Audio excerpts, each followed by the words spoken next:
गणेशाय नमः श्री सरस्वती नमः प्रभु रामचंद्राय नमः। तो नारद म्हणे ते वेळा मज पंडू राजा स्वर्गी भेटला, तेने निरोप तुम्हासी सांगितला, राजसूय यज्ञ करावे गे।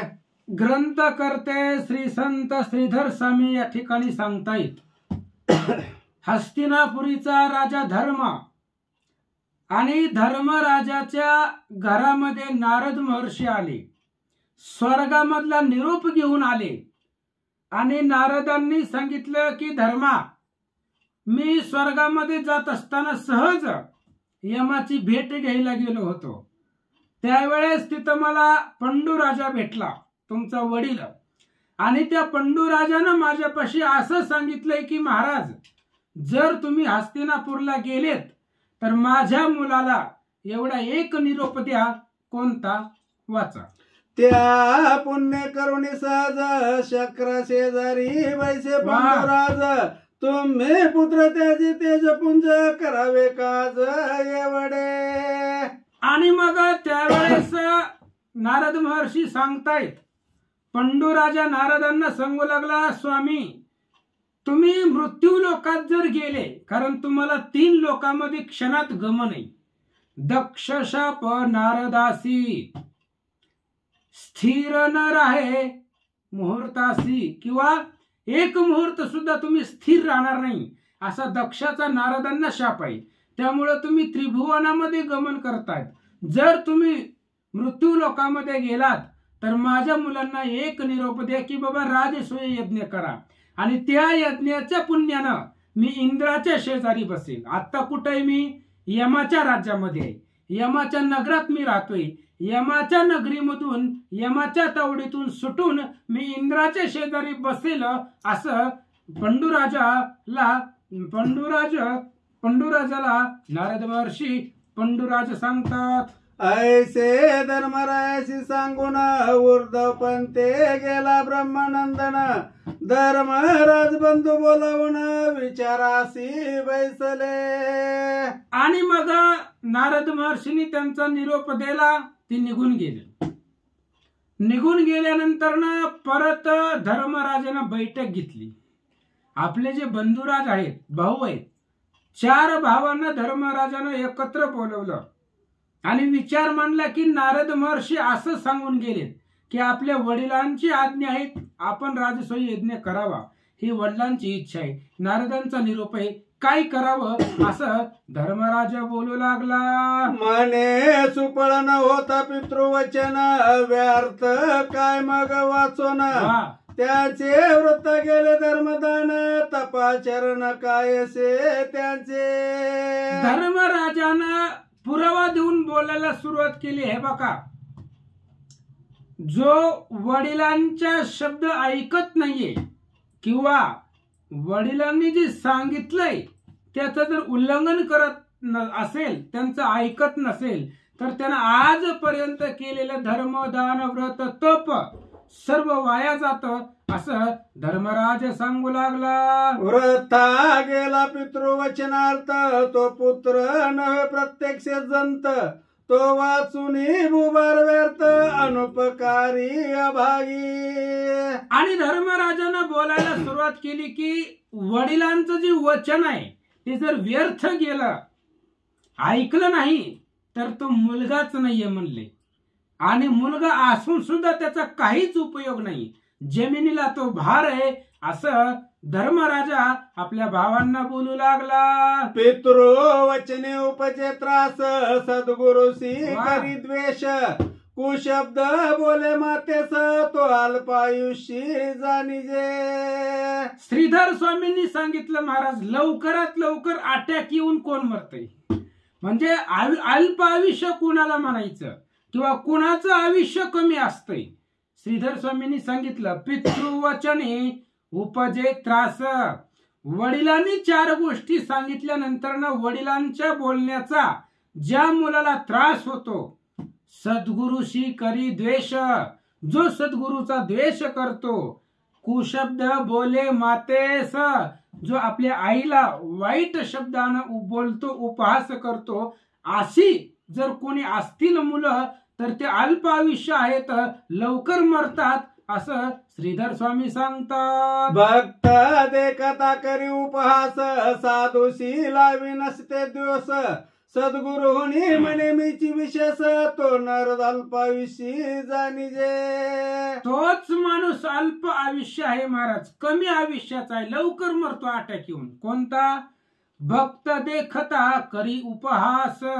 भगवंताचा भक्त घरला आल्यानंतर किंवा त्याला पाहिल्यानंतर त्याची चेष्टा करणं, त्याचा उपहास करणं, नाही ती दोष त्याला लावत बसणे, नाही ती कार्याचं नाव त्याच्यावरती घेणं किंवा त्याचं नाव बदनाम करणं, असं जर कुणी करत असेल किंवा सद्गुरूपेक्षा मीच मोठा आहे, मीच श्रेष्ठ आहे, असं जो म्हणतो तो कमी आयुष्याचा आहे, असं श्रीधर स्वामी सांगतात. सत्पुरुषाची करी निंदा, अपमानी जो ब्रह्मवृंदा, विद्याबळे प्रवर्ते वादा, तो नर अल्पायुषी जाणीजे.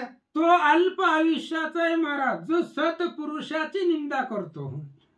एखादा चांगला व्यक्ती असतो, भगवत भजनी असतो, त्याची निंदा करणं आणि सर्व वेदशास्त्र पुराण जे आहे, ग्रंथ, सर्व ग्रंथाची निंदा करायची. असं कुठं असतंय का, आणि असं झालंच आहे का, उगच काहीतरी आपलं लिहिलंय, असं जे म्हणतात ते अल्पायुष्यित. म्हणजे ग्रंथाला नावं ठेवणं सुद्धा ही लवकर मरण्याची लक्षणं आहेत, असं पुढे त्या ठिकाणी सांगितले. विद्याबळे प्रवर्ते वादा, अंगामध्ये विद्या आहे, ज्ञान आहे, म्हणून उगाचच वाद घालत बसायचं, असं जर कोणी असेल तर तो कमी आयुष्याचा आहे, तो लवकर मरतो, असं सांगतात. निंदी सदा तीर्थक्षेत्रे, सन्मानी हरिहर चरित्रे, सर्वदा निंदी वेद पुराण शास्त्रे, तो नर अल्पायुषी जाणीजे. अल्प आयुष्य आहे महाराज, तो कोण? निंदी सदा तीर्थक्षेत्रे. तीर्थक्षेत्र पवित्र असतं महाराज, आणि त्या तीर्थक्षेत्राला तर कधी जायचंच नाहीये, पण घरी बसूनच त्याची निंदा करायची, त्याला नावं ठेवायचं. आणि भगवंताचे चरित्र आहे, महादेवाचा असेल, श्री विष्णूचा असेल, हरी आणि हराचं चरित्राचा असन्मान करायचा, त्याचा मान राखायचा नाही, त्यालाही नावं ठेवायची. सर्व त्या ठिकाणी असणाऱ्या पुन्हा वेदशास्त्र पुराणाची त्या ठिकाणी निंदा करायची. असं जर कुणी असेल तर तो अल्प आयुष्य आहे, असं श्रीधर स्वामी सांगतात. काया वाचा मने परपीडा हिंसा करणे, भूतद्रोह करी जारण मारणे, तो अल्पायुषी जाणीजे. आणि पुन्हा सांगितलं महाराज, काया वाचा मनानं परपीडा करायची, दुसऱ्याला त्रास द्यायचा. दुसऱ्याला त्रास द्यायचं ही सुद्धा अंतकरणापासून लोक करतायत. तेवढं जर स्वतःच हित करण्यासाठी वेळ खर्च केला असता तर कल्याण झालं असतं ना, पण आपलं स्वतःच बघत नाही, दुसऱ्याचं वाटोळं कसं होईल ही लोक बघतायत. पुन्हा प्रत्येक जे असणारा त्या ठिकाणी भूतद्रोह करायचा, जारण मारण, वशीकरण, उच्चाटन असलं करायचं. असं जर कुणी करत असेल तर तो अल्प आयुष्य आहे, असं श्रीधर स्वामी सांगतात. निंदी महापुरुषांचे ग्रंथ, नसतेच काढी कुतर्क अर्थ, विद्यामध्ये उन्मत, त्यासी अद्दपात सुटेना. आणि पुढे सांगितलं महाराज, निंदी महापुरुषाचे ग्रंथ, ग्रंथ पवित्र आहेत, महापुरुषांनी लिहिलेले ग्रंथ आहेत, आणि अशा ग्रंथाची निंदा करायची. ऐकायचं नसेल तर ऐकू नका ना, पण त्याला नावं तरी ठेवू नका ना.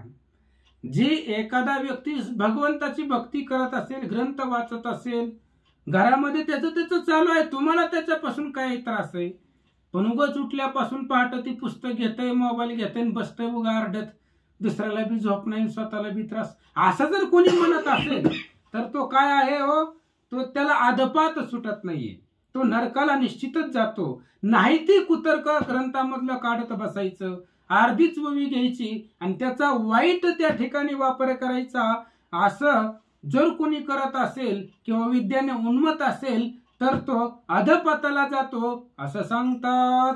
मी विष्णू भक्त आहे मोठा, म्हणून निंदी नीलकंठा, तपस्वी देखोनी करी चेष्टा त्यासी अद्दपात सुटेना. काय सांगितलं महाराज श्रीधर स्वामींनी? मी विष्णू भक्त मोठा म्हणून निंदी नीलकंठा. अहो मी विष्णूचा भक्त आहे आणि विष्णूचा भक्त आहे म्हणून शंकराच्या भक्ताची निंदा करायची, त्याला नावं ठेवायची. असं जर कोणी देवामध्ये भेद करत असेल म्हणजे आपल्याला विष्णूही त्या ठिकाणी उच्च पात्रतेचे आहेत आणि महादेव सुद्धा तेच आहे. कारण महादेव आणि विष्णू यांच्यामध्ये भेदच नाहीये महाराज. भजन करी महादेव राम पूजी सदाशिव. होय, हरिहर वेगळे नाहीत, त्यामुळं महादेव आणि भगवान श्री विष्णू एकच आहेत. यांच्यामध्ये जो भेद करतो तो अधपाताला जातो, नरकाला जातो असं सांगतात. श्री हरीचे गुण कीर्तन जो अव्हेरी न करी श्रवण टाकी विष्णू भक्ता उच्छेदून त्यासी अद्दपात सुटेना. अहो श्री हरीचं कीर्तन आहे. कीर्तन कुणाचं असावं? भगवंताचंच कीर्तन आहे, श्रीहरीचं कीर्तन आहे. आणि त्या कीर्तन ऐकत नाहीये, पण नका ऐकू ना. पण जाता जाता त्या कीर्तनाला नाव तरी ठेवू नका ना, त्याचा पाठीमागा अवहेलना सुद्धा करू नका. आणि असं जर कोणी करत असेल, विष्णू भक्ताला उच्छेदून टाकत असेल, त्याची निंदा करत असेल तर तो नरकाला जातो. श्रीधर स्वामी सांगतात, शिव भक्ता ती निर्मळ जो विष्णू निंदा करी चांडाळ नसते कुमार्ग स्थापिखळ त्यासी अद्दपात सुटेना. अहो मी महादेवाचा भक्त आहे म्हणून विष्णूच्या भक्ताची निंदा करायची, आणि जो महादेवाचा भक्त आहे म्हणून विष्णूच्या भक्ताची निंदा करतो तो अधपाताला जातो महाराज. कारण विष्णूची निंदा जो करतो किंवा जो भगवान श्री विष्णूची निंदा करतो, रामाची जो निंदा करतो त्याचं महादेव तोंड बघत नाहीत. अहो महादेवालाच उठल्यापासून पहाटापासून रामाचंच भजन लागतंय आणि तुम्ही महादेवाचे भक्त आहेत म्हणून रामाच्या भक्ताची निंदा करताय. असं जर कोणी करत असेल तर तो नरकाला जातो असं श्रीधर स्वामी सांगतात. होता साधूचा अपमान संतोष वाटे मनातून करी वृद्धाचे मन खंडन त्यासी अद्दपतन सुटेना. साधू सज्जन असतात महाराज. साधूचा अपमान झाल्यानंतर ज्याला मनातून आनंद होतो, ज्याला उल्हास वाटतो, किंवा वृद्ध असतात, म्हातारे असतात, त्यांचं मान खंडन करायचं, त्यांचं ऐकायचं नाही, त्यांना नावं ठेवायची. असं जर कोणी करत असेल तर तो अधपतनाला जातो असं श्रीधर स्वामी सांगतात. सबे माझी दुरुक्ती बोले जेने भल्याचे हृदय उले जठर विष्टेने सदा माकले त्यासी अद्दपात सुटेना. सभेमध्ये अनेक लोकांची सभा असते आणि त्या सभेमध्ये वाईट बोलायचं आणि एकाच्या बोलण्यानं अनेकांच्या हृदयाचा संताप होतो, एकाच्या बोलण्यानं अनेकांना त्रास होतो. असं जर कोणी करत असेल तर तो नरकाला जातो, त्याला अधपतन सुटत नाहीये असं श्रीधर स्वामी सांगतात. निर्नासी कारसा न पाहे तो वरी रूपाचा अभिमान वाहे म्हणे माझ्या रूपाची तुलना नये रतीवराही पाहता. काय शब्द आहेत श्रीधर स्वामींचे. अहो एखाद्याला नाकच नाही आणि तो स्वतःच्या रूपाचं वर्णन करत फिरतो, माझ्यापेक्षा जगामध्ये सुंदर कोणीच नाहीये, मदन सुद्धा माझ्या पुढे फिक्का आहे, हे कुठपर्यंत बोलत राहता जोपर्यंत तो आरशा पुढे येत नाही. एकदा त्याची दृष्टी आरशावर पडली मग त्यालाच कळतं आपल्याला नाक नाहीये असं या ठिकाणी सांगतात. मी एक जाणता सर्वज्ञ ऐसा सदा धडके अभिमान सकळ मूर्खावणी नीच पूर्ण कर्मे करी त्या तुल्य. आणि सांगितलं महाराज मीच श्रेष्ठ आहे, मीच सर्वज्ञ आहे आणि बाकी जे आहेत म्हणजे माझ्यापेक्षा दुसरं कुणाला काही येतच नाहीये, मी सर्वश्रेष्ठ आहे असं जो कोणी म्हणतो, असा ज्याचा मनामध्ये अभिमान आहे तो सगळ्या मूर्खापेक्षा मूर्ख आहे, नीच आहे तो, असं श्रीधर स्वामी सांगतात. असोत हे आता बोल, जो पितृ वचन न करी सुफळ, तो अभागी केवळ माखळ जाणावा. धर्मराजानं आपल्या 4 भावांना सांगितलं, आतापर्यंत तुम्हाला मी ग्रंथातले पुरावे देऊन सांगितले तसं आहे, जाऊ द्या म्हणलं, आता बाकीचं कशाला सांगत बसायचंय. जो वडिलांच्या शब्दाचं ऐकत नाहीये त्यांचं बोलणं, तो महाफळ आहे, अभागी आहे, असं धर्मराजा सांगू लागला. नारदे सांगितले येऊन की करावा राजशिव यज्ञ, तो बोलिले भीमार्जुन उत्तम वचन ते ऐका. आणि मग धर्मराजाने सांगितलं की नारदांनी येऊन सांगितलंय की राजसूय यज्ञ करायचा, असं आपल्या वडिलांनी सांगितलंय, नारदापाशी निरोप दिलाय. मग याच्यावरती तुमचं काय मत आहे, असं धर्मराजाने विचारल्यानंतर भीम आणि अर्जुन काय बोलतात ऐका. पृथ्वीचे राजे जिंकून द्रव्ये आणावे बळे करून, तरी सिद्धी पावेल सकळ यज्ञ बहुत कठीण कार्य दिसे. आणि भीम आणि अर्जुनानं धर्मराजाला सांगितलं, धर्मा, राजसूय यज्ञ करायचा एवढं सोपं नाहीये. पृथ्वीवरच्या राजांना जिंकावं लागेल आणि अफाट धनसंपत्ती गोळा करावी लागेल. आणि हे सगळं एवढं वाटतंय तेवढं सोपं नाहीये, अवघड कार्य आहे, असं भीम आणि अर्जुन धर्मराजाला बोलतात. तरी द्वारकानाथ श्रीकृष्ण जो अनक दुंदुबी हृदय रत्न, जो जगद्गुरु आलिया बिना कार्य सिद्धी नव्हेची. आणि त्या ठिकाणी सांगितलं, किती बी कार्य अवघड असू दे महाराज, पण आपल्या पाठीमाग भगवान परमात्मा आहे, तो द्वारकेत राहतो. तो जर आपल्या घरी आला, आणि माऊलींनी सांगितलंय द्वारकेचा राणा पांडवा घरी, तो जर आपल्या घरी आला तर आपला राजसूय यज्ञ सोपा जाईल, कारण तो गुरु आहे, जगद्गुरु आहे. भगवान श्रीकृष्ण जगद्गुरु आहे, तो आल्याशिवाय आपल्या कार्यसिद्धीला जाणारच नाहीये, असं धर्मराजाला भीम अर्जुन सांगतात. मग श्रीकृष्णाशी दिव्य पत्र पाठवी धर्मराज पंडुपुत्र, दूत पाठविले सत्वर द्वारकाधीश बोलवावया. आणि मग त्यावेळेस धर्मराजानं भगवान श्रीकृष्णाला दिव्य अशा प्रकारचं पत्र लिहिलं. ते पत्र दूताच्या हातामध्ये दिलं आणि दूत द्वारकेला पाठवला. तो जरा संदाचे बंदी शाळे प्रती पडिले 22 सहस्र नृपती, तीही पत्र लिहिले श्रीहरी प्रती, आम्हाशी जगतपती सोडवी. आणि मग धर्मराजानं पत्र पाठवलं कृष्णाला, आणि इकडं त्या ठिकाणी मागध देशाकडून जरासंधाच्या बंदी शाळेमध्ये 22,000 राजे अडकलेले होते.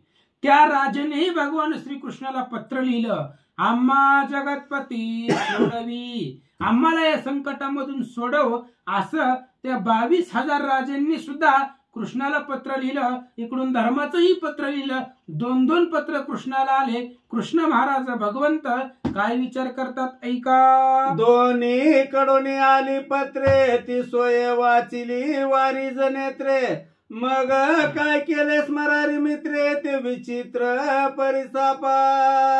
भगवान श्रीकृष्णाच्या हातात 2 पत्र आले महाराज.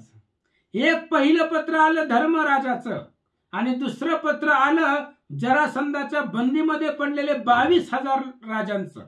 कृष्णानं दोन्ही पत्र समोर घेतली, उघडली, दोन्ही पत्र वाचलं. मग भगवान श्रीकृष्ण काय विचार करतात ऐका. मनी विचारी कमलोद्भव पिता, आधी जावे शक्रप्रस्था, भेटून यावे पंडू सुता, काय तत्वता साधावे. आणि मग भगवंतानी विचार केला, महाराज पत्र तर दोन्हीकडून आलेत, म्हणजे आपल्याला दोन्हीकडेही जायचंय, पण आधी कुठं जायचं. होय, आपल्याला जायचं तर दोन्हीकडे फिक्सच आहे, पण आधी कुठं जायचं. म्हणून भगवान श्रीकृष्णाने विचार केला, आधी जावे शक्रप्रस्था, आधी धर्मराजाकडे जाऊ. त्याचं मनोगत पाहू आणि मग ही राजांची सोडवण करू असं श्रीकृष्ण विचार करतात. तो इकडे धर्मे काय केले चौदिशा प्रती ते वेळे चौघे बंधू पाठविले राजया प्रती जिंकावया. आणि इकडे भगवान श्रीकृष्णाला पत्र पाठवलं आणि भगवान श्रीकृष्ण येण्याच्या अगोदर धर्मराजानं 4 दिशेला 4 भाऊ पाठवले. कोणत्या कोणत्या दिशेला कोणाकोणाला पाठवलं का? सैन्य अपार मिळवून उत्तर दिशेशी गेला अर्जुन तेने सकळ राज्य जिंकून द्रव्य अपार आणले. उत्तर दिशेला अर्जुन गेला, अफाट सैन्य बरोबरीला घेतलं आणि उत्तर दिशेतला जे राजे असतील ते राजांना अर्जुनानं जिंकलं, अफाट संपत्ती गोळा केली, हस्तिनापुराला रिटर्न वापस आला म्हणतात. पूर्वेशी पाठविला भीम तेने केला थोर पराक्रम राजे जिंकुनी बळोत्तम द्रव्य आणले ते धवा. आणि पूर्व दिशेला भीमाला पाठवलं. भीमाचं अफाट बळ आहे, 9 सहस्त्र वारणाचे बळ, भीमे तितुके वेचिले सबळ. एवढं बल सामर्थ्य भीम पूर्व दिशेला पाठवला, अफाट पराक्रम केला, राजे जिंकले, संपत्ती घेतली, रिटर्न महागारी आला. दक्षिणेशी पाठविला सहदेव तेने पुरुषार्थ करून या पूर्व भूपती जिंकून या सर्व आणले द्रव्ये ते दवा. दक्षिण दिशेला सहदेवाला पाठवलं. सहदेव सर्वात लहान भाऊ होता धर्मराजाचा आणि त्या सहदेवाला दक्षिणेला पाठवलं.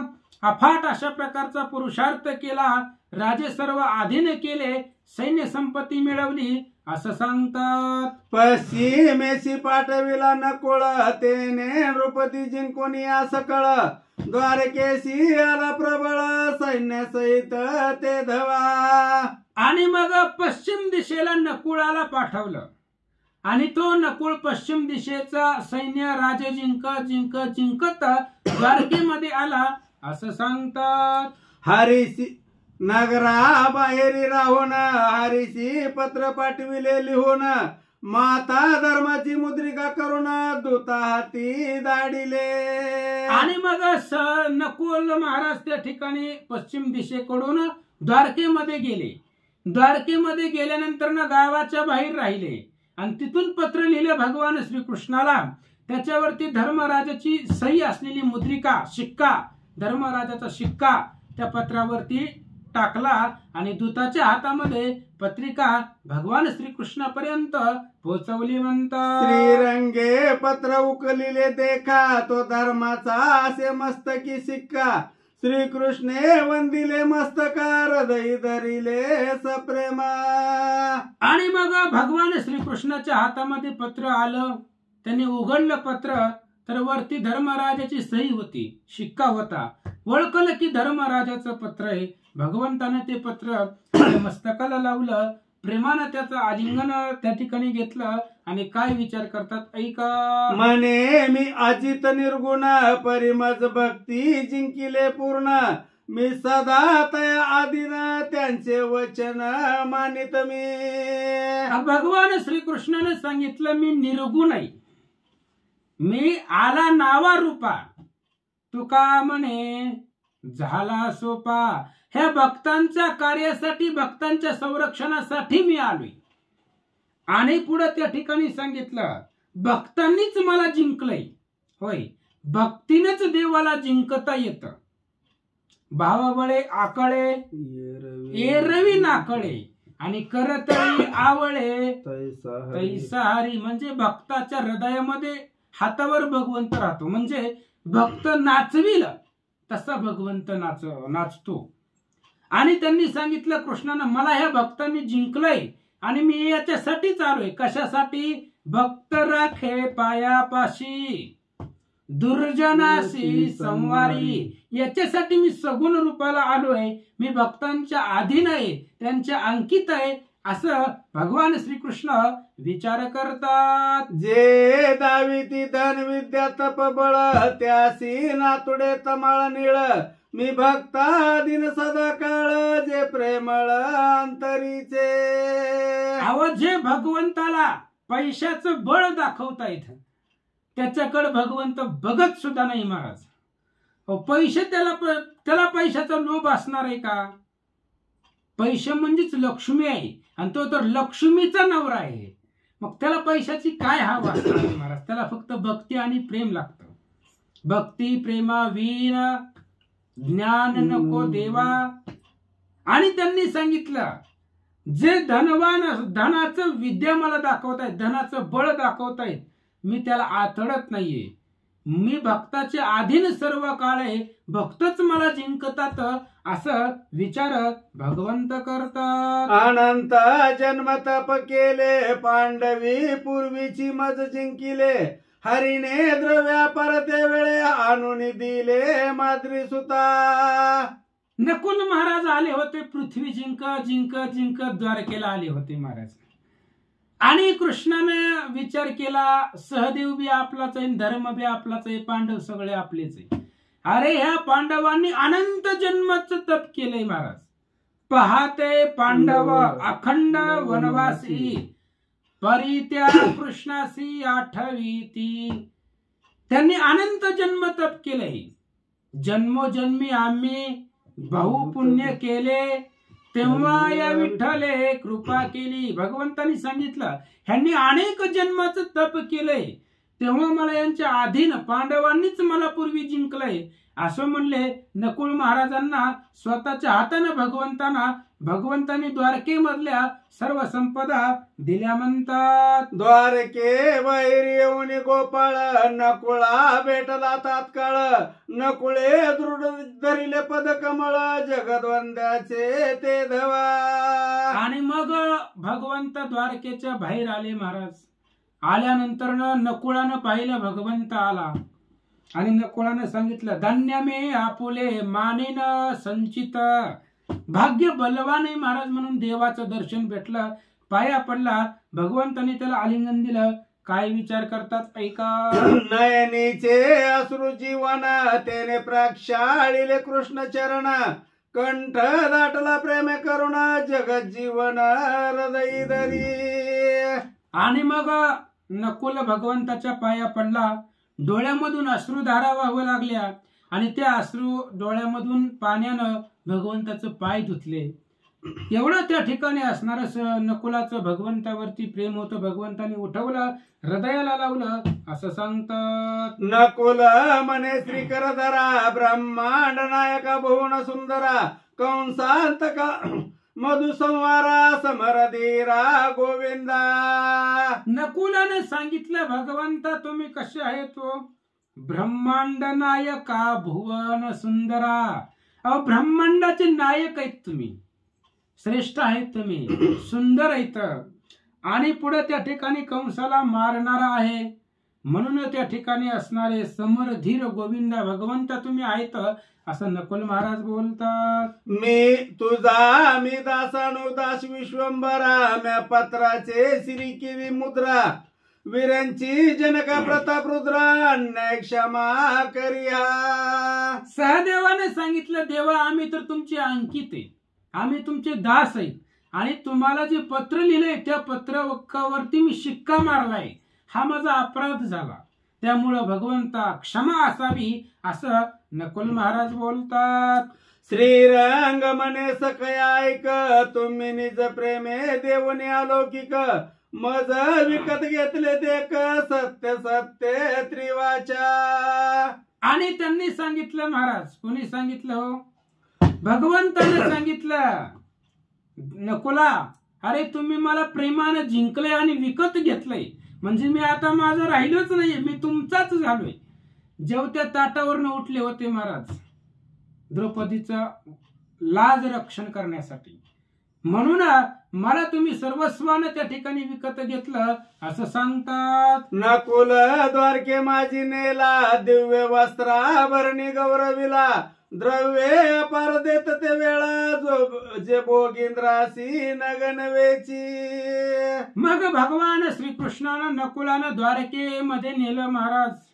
द्वारकेमध्ये नेल्यानंतर जे ब्रह्मादिक देवांना सुद्धा गणती करता येणार नाहीये अफाट धन संपत्ती भगवंतांनी नकुलाला अर्पण केली म्हणतात. नकुलासी म्हणे राजीव नेत्र मजही धर्मे दाडिले पत्र मी आता येतो सत्वर पुढे जाय तू वेगेसी. आणि भगवान श्रीकृष्ण नकुलाला सांगू लागले, नकुला मला बातमी कळले म्हणले, धर्मराजाचा फोन आला होता मला. धर्मराजानं सांगितलंय, त्यानं पत्रिका पाठवले, त्याच्यामुळं तू पुढे चल, पाठीमागून मी लगेचच निघतो असं श्रीकृष्ण सांगू लागले. आज्ञा घेऊन माद्री सुत इंद्रप्रस्थासी आला त्वरित धर्मासी वंदुनी समस्त वृत्तांत सांगे द्वारकेचा. भगवान श्रीकृष्णाची आज्ञा घेतली. नकुल हस्तिनापुराला शक्रप्रस्थाला परत आला. धर्मराजाची भेट घेतली.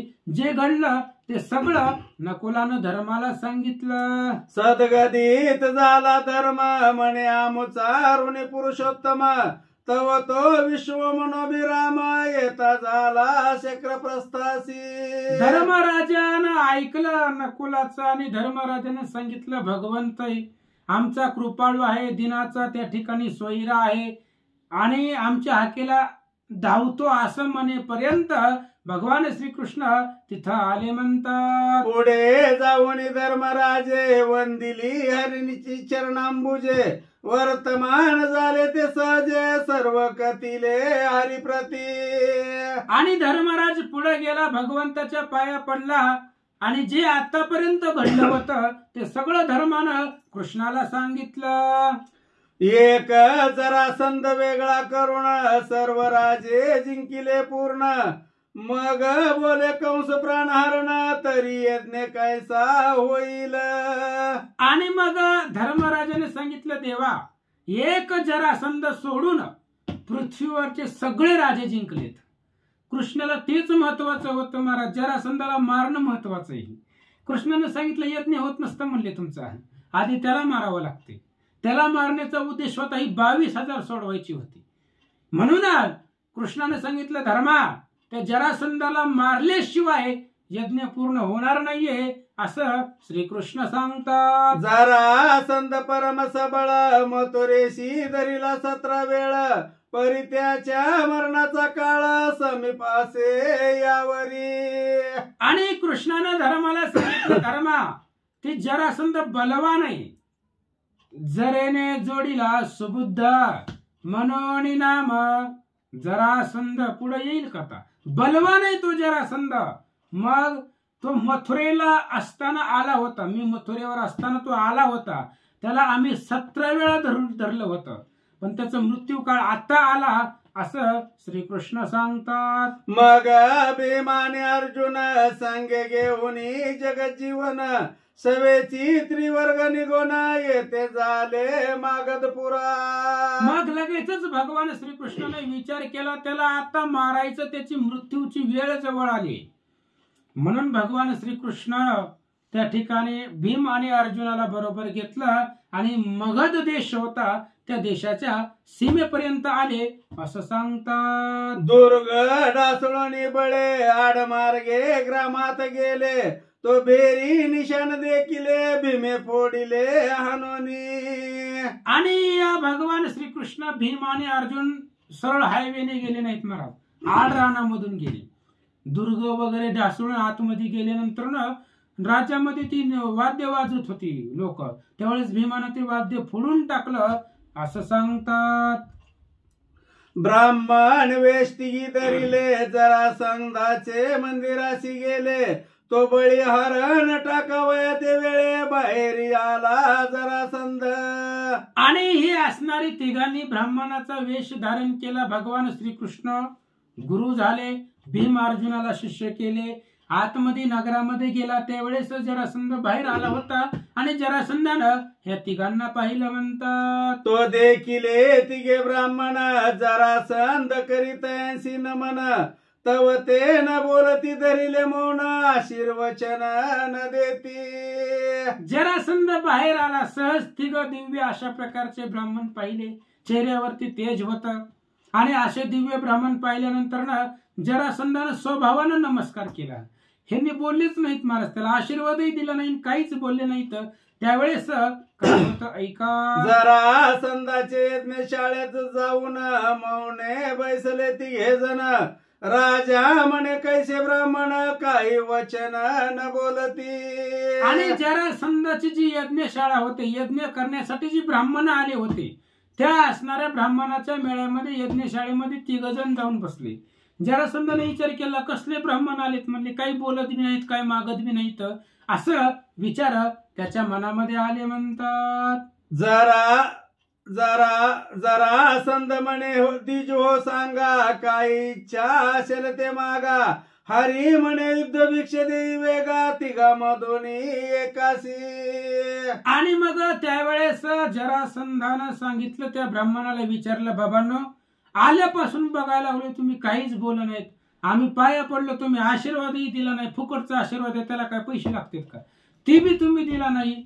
मग काय तुमच्या मनामध्ये इच्छा असेल तर ती मागा, काय इच्छा असेल तर ती मागा. असं म्हटल्यानंतर ना कृष्णानं सांगितलं, काय नाही बघा, आम्हाला युद्ध भिक्षा दे, असं या ठिकाणी बोलतात. जरासंध पाय हस्त विलोकन तो देखे गोंदागुळी चिन्ह.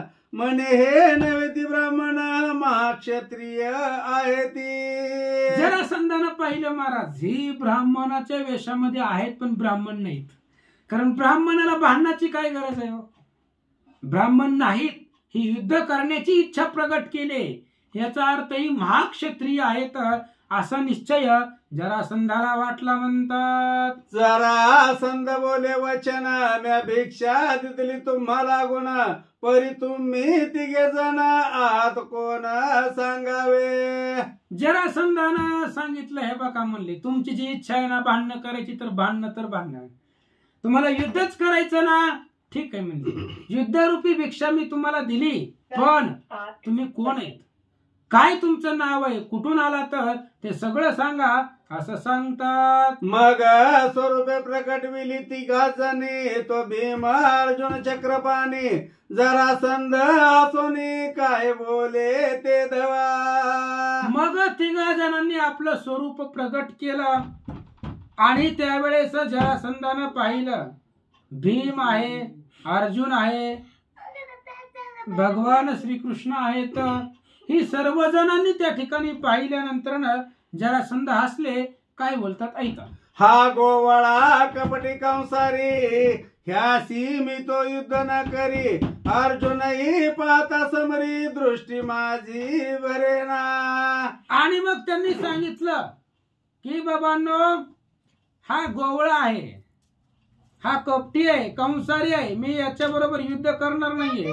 अर्जुनानं पाहिलं, युद्धामध्ये पाहिल्यानंतर अर्जुन सुद्धा माझ्या बरोबर बसत नाहीये, दृष्टीला भरत नाहीये, असं सांगतात. काही भीमत गेल मजसी, मी युद्ध करीन तयासी. मग नगरा बाह्य प्रदेशी 4 जण चालिले. मग जरासंधाने विचार केला, म्हणले बाबा भीमाकडे बघून जरा वाटतंय थोडा पहिलवान, त्याच्याकडे ताकद आहे असं वाटतंय, मग ही भीम माझ्या बरोबर काहीतरी युद्ध करील. म्हणून 3 जण आणि जरासंध नगराच्या बाहेर कुस्तीच्या मैदानामध्ये गेले. आता तिथे गेल्यानंतर काय होतंय, जरासंध भीम महाराज कसं युद्ध करतायत, काय कथा होते, उद्याच्या प्रसंगामध्ये ऐका. पुंडलिक वरदारी विठ्ठल श्री ज्ञानदेव तुकाराम प्रभू श्रीरामचंद्र भगवान की जय.